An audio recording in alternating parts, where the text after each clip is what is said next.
Peace and light, fam. How's everyone today? Well, happy Sunday. I come to talk about the importance of rising between the God hours, between 3 and 6 a.m.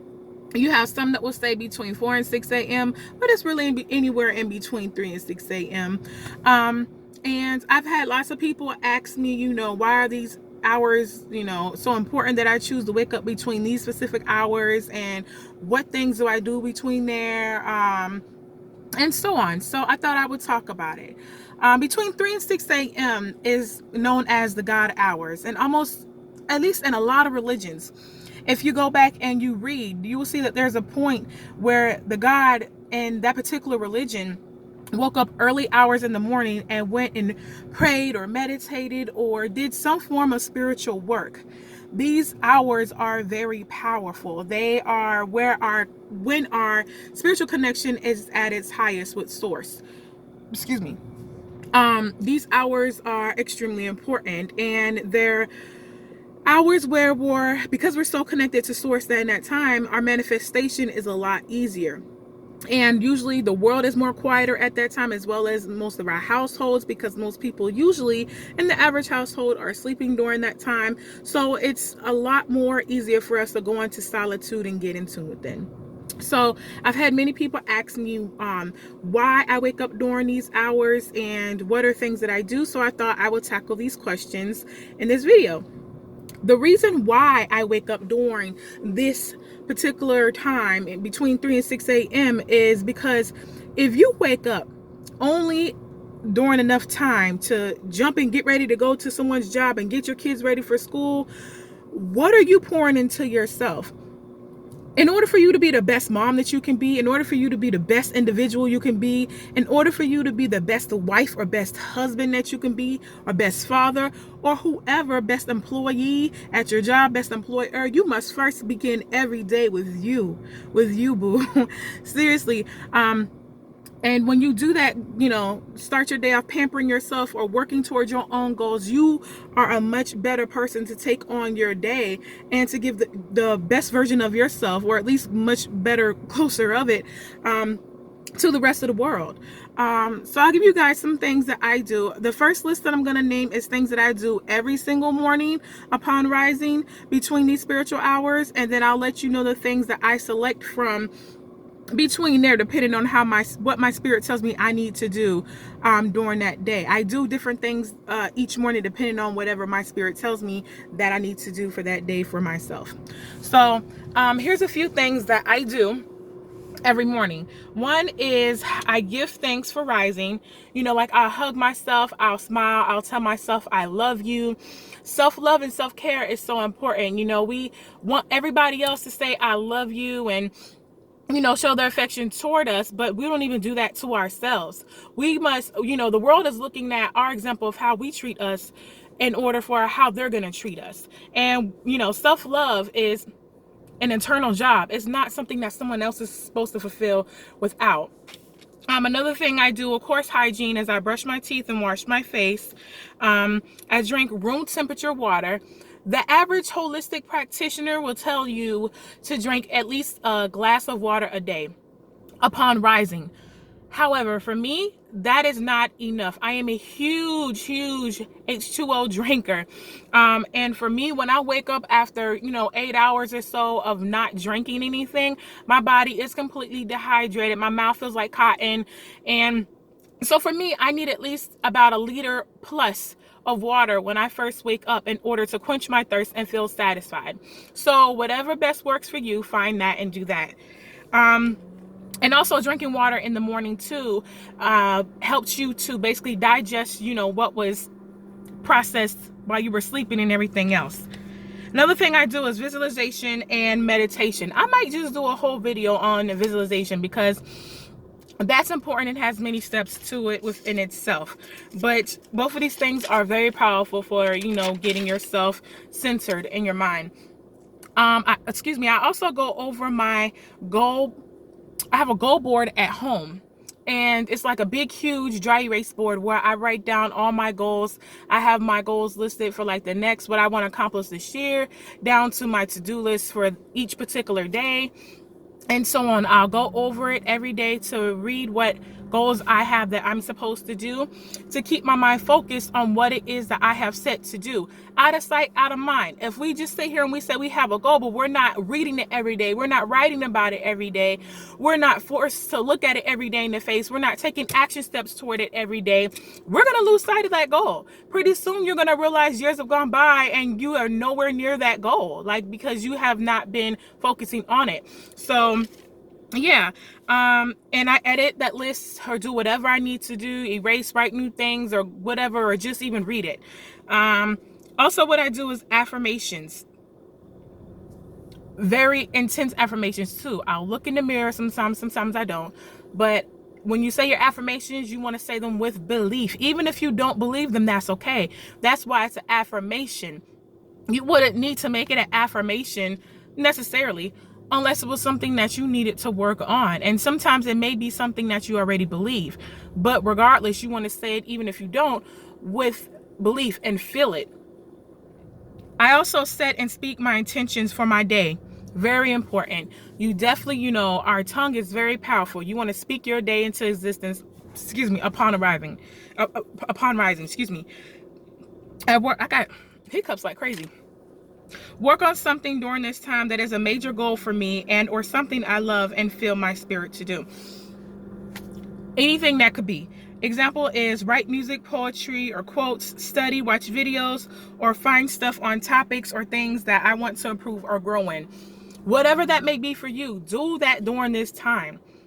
Another thing I do is read. Readers are leaders. I read spiritual material during this time, stuff that's going to improve me towards certain goals and stuff. Not no garbage trash, not no Jerome Dickens and all these other, books that aren't doing anything to my mind. Something that's helping me to better my mind, to change my thoughts, to work closer toward my goals, something deep and spiritual. Our mind is the first 30 minutes to about an hour that you wake up, whatever you put in your mind during that time basically is going to dictate your day. 9 times out of 10, you want to make sure that you're putting stuff in there that's going to help you to grow. Another thing that I do is I step outside and I become one with nature and the universe. I do a little grounding, and I reflect in gratitude. That's very important because we are a part of nature, and for me, my just starts my morning off so well just doing that. These things here are things that you can do. Basically, the next list of things that I'm going to list is things that I do depending on what my spirit tells me for that day. The first things that I read for you guys, I do every single morning. These things I choose from depending on whatever my spirit tells me that I'm in need of for that particular morning to add on to this. And those range between yoni steaming, spiritual bath, workout, yoga, pour libations, recite the 42 laws of Ma'at, make and enjoy herbal tea, write poetry, make music, water plants, work with crystals, write down or work on business ideas, as well as make detox drinks for the day, prepare nutritious vegan breakfast with love and or make a vegan green drink, sage my space and pray and speak over my home, put on any spiritual things or clothing that is speaking to my spirit. Very powerful. Literally everything you do has the ability to be a spiritual practice. Everything you do.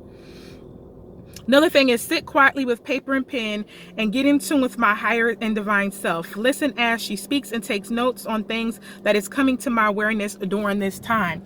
I also like to call that sometimes or attach that with womb work. Ladies, that's very important. Because there's so much our womb really, as well as our subconscious mind, but we don't talk about the womb, how it basically keeps record of everything that happens to you. All your hurt and your pain lies within there. And that's how we get so much issues as far as cysts and fibroids and all kinds of things because of pain that's in our womb. And unforgiveness is definitely one of them in holding on to pain. So womb work is very important, and your womb literally will talk to you if you get in tune and you start writing and let her speak. Oh my gosh, the experiences I have had with doing womb work sometimes almost scares me. Like, it not scares me, but it just amazes me. Exfoliate and shower, paint nails and remove polish, facials, catch up on things that I need to get caught up on, or work on a project that I've been putting off doing. Fire breaths, deep breathing, Kegels, clean your space, declutter, organize, watch enlightened TV shows / documentaries. You can reorganize your space or whatever. There's so many things to do. Like when I hear people say, what in the world do you find to do during these hours? It's crazy to me, because for me, it's like when I'm done, I wish I still had another 2-3 hours to still do stuff, because there's so much more I still wanted to do and work on. Sometimes I get so caught up that, especially sometimes I'll say that I'm just going to meditate for 15 minutes this morning. But if I have an outer body experience, I get carried away with time. And before you know it, I'm like, oh my God, this is way past 15 minutes. But I let stuff happen as it's supposed to, there's so much to do, and there may be some things that may be on this list that I may have forgotten to jot down or whatever. But self-care, bettering yourself, it's definitely important. You want to start each day off with you, catering to you, loving on you, before you do it to your husband, to your wife, to your children, to your co-workers, to anybody else. Begin your day with you. This is so important and so valuable. You want to be able to go out into the world each day and give them the best version of you. And you cannot do that if you're starting your day off every day with somebody else and ending it with somebody else. You have to take care of you. Self-care and self-love and self-respect is so important. Yes. So I just wanted to speak on that, because a lot of people ask me why I do this. And changing your thoughts is so important, and it really will begin to happen during this time when you're constantly waking up every day and you're reprogramming your mind on how to talk, on how to speak, on how to think. Not to say that you're going to master it overnight. I sure haven't mastered it. At times I catch myself and I'm like, dang, that was real negative, Vanessa. You was really speaking very low a lot lately, But it's definitely just like it took time to get programmed, it's going to take time to get, reprogrammed the right way, how we once were, like as children. And, you have to be prepared too, because some people will not understand you, and they're not meant to, because, you'll have people saying that you sound fake or you don't sound real, because a lot of the things that you're speaking on, your life does not necessarily reflect that. Let me tell you something. I don't care what the topic is. For example, if let's throw money up, for example, since lots of people like to talk about money and always working on manifesting more money. If you don't have enough money and you're speaking words of lack and do not have enough, you will continue to forever be in lack. You have to change your words and start speaking like you have it and working toward it. Because if not, like I said, you're always going to be there. But to others, that may come across now warning you as being fake or being unreal or being unrealistic or whatever it is. Don't worry about those people. As you start to change your ways of thinking and actions and stuff anyways, most of them people going to be wiped out of your way. As you grow, more people going to fall, new people going to come. I actually spoke about this a little bit too in a previous video. And that's a part of life and change. And it's okay. They're not going to understand, because guess what? You're the one who's putting in that work, doing that every day. They're getting up just to hurry up and get ready and be frustrated because they're rushing for time or whatever. They just to go to the person's job and drop their kids to school or whatever it may be. And while you're way ahead of the game, you're working on stuff that you want to bring forth. You're working on yourself. You're watering your mind and realizing that, I'm changing my thinking. I'm changing the way I talk. So yes, that's going to offend other people who are not on the same wavelength of thinking and understanding that you are. But guess what? Y'all not the same. Y'all not the same. You wake up and work on yourself. They don't. So be prepared to be misunderstood and be prepared to be A-okay with that. I promise you, because it happens. So yeah, you guys, I just really wanted to touch on this. Waking up between 3 and 6 a.m. They are the God hours, the spiritual hours where we are most connected. Feel free to reach out to me with any questions that you do have. I absolutely love it. It's honestly my me time, and I do know social media during this time. Every blue moon, I may go on social media during this time if my spirit is heavily speaking something to me that I feel like I want to share to the world. I go on I don't check notifications, go on my newsfeed or anything. I go on Facebook just to make a post about what was on my soul to share and log right off. So yeah, definitely guys, make sure whatever you're doing during this time is something that is beneficial to your well-being, and you're not wasting your time doing nothing or doing stuff that's not helping you. But peace and light, fam. I love everyone. I hope you guys enjoy your beautiful Sunday. It is nice outside. Have a great day. Peace.